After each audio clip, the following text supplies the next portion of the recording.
Radio Charminar से मैं हूँ समीना बेगम और आपके लिए लाई हूँ एक छोटी सी कहानी।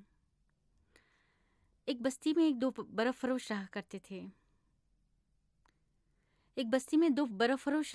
थे। बर्फ फरोश यानी बर्फ बेचने वाले। एक का नाम था रहीम और दूसरे का करीम। वो दोनों आपस में पड़ोसी होने के नाते बहुत अच्छे दोस्त भी थे और दोनों का एक जैसा काम भी था। वो दोनों हर रोज़ एक साथ बाजार जाते और बर्फ़ के खरीदो फरोख्त के बाद घर वापसी भी इनकी एक साथ ही होती थी। इसी तरह कई साल गुजर गए। रहीम ने बहुत तरक्की की, अपने मकान को कुशादा करके दोबारा तामीर किया और हर आराम व ज़रूरत के सामान से अपने घर को आरास्ता किया। पर करीम जहाँ था जैसा था बस वैसा ही था। इसने कोई तरक्की नहीं की। वो दिन रात इसी सोच में मुब्तला रहता कि आखिर रहीम की तरक्की का क्या राज है, जबकि हम दोनों का काम एक जैसा और खर्चा भी एक जैसा है। एक दिन वो दोनों हिस्बे मामूल घर से निकले और बाजार की तरफ जाने लगे। रहीम के चेहरे पर एक अजीब सी रौनक थी जो इसकी अंदरूनी खुशी व सुकून को आश्कार कर रही थी। एक दिन वो दोनों हिस्बे मामूल घर से निकले और बाजार की तरफ जाने लगे। रहीम के चेहरे पर एक अजीब सी रौनक थी जो इसकी अंदरूनी खुशी व सुकून को आश्कार कर रही थी। दूसरी तरफ करीम बहुत उदास था और सोच में मुब्तला कि आखिर रहीम की तरक्की का राज क्या है। दोनों बाजार में दाखिल हुए और रोज़ की तरह बर्फ़ डीलर से बर्फ़ खरीद कर अपनी अपनी जगह बाजार के अलग अलग रुख पर बर्फ़ बेचने के लिए चले गए। करीम ने अपने मुकाम पर पहुंचकर बर्फ़ को टाट और धान के छिलकों से ढांक कर महफूज किया।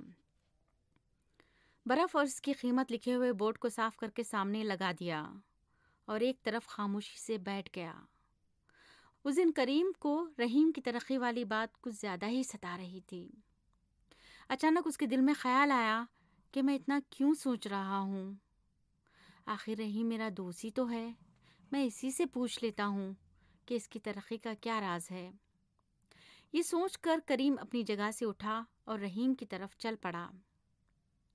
वो रहीम के करीब जूं ही पहुंचा, उसे देखकर हैरत ज़दा रह गया और उसकी आंखें फटी की फटी रह गई, क्योंकि उसके पास बर्फ़ थोड़ा ही बचा हुआ था। सारा बर्फ़ बिक चुका था और वो चीख चीख कर नए नए अंदाज से ग्राहकों को अपनी तरफ मुतवज्जो कर रहा था। करीम उसे देखता ही रह गया और रहीम बर्फ़ का आखिरी टुकड़ा भी बेचकर दोबारा बर्फ़ डीलर के पास जाने लगा ताकि और बर्फ़ ले आए। करीम की समझ में सारी बात आ गई थी। वो इस बात पर बहुत शर्मिंदा हुआ कि वो रहीम की तरह कभी भी बर्फ़ को बेचने की किसी भी तरह की जुस्तजू नहीं की थी और हर रोज़ उस बर्फ़ वाले बोट के सहारे खामोश बैठा करता था। लिहाजा सारा दिन लग जाता उस बर्फ़ को ढूंढने में और कुछ बिखर भी जाता, जिसकी वजह से उसे ज़्यादा मुनाफा नहीं होता। उल्टा कभी कभी तो इसे मुनाफे की जगह नुकसान ही उठाना पड़ता था। घर वापसी पर करीम के चेहरे पर भी वही रौनक थी जो सुबह रहीम के चेहरे से छलक रही थी। वो अच्छी तरह से समझ चुका था कि अब उसे क्या करना है। दोस्तों, ये सिर्फ बर्फ़ फरोश की कहानी नहीं है, बल्कि हम तमाम इंसानों की कहानी है जिनकी उम्रें बर्फ़ की मानिंद घट रही है और हम बर्फ़ फरोश के मानिंद बर्फ़ को थैलों और धान के छिलकों के नीचे छुपाए खामोश खड़े रहते हैं और कोशिश भी नहीं करते। और जब नुकसान की बारी आती है तो हम रोते पलाते और अपना सर पीटते रह जाते और बहुत पछताते हैं।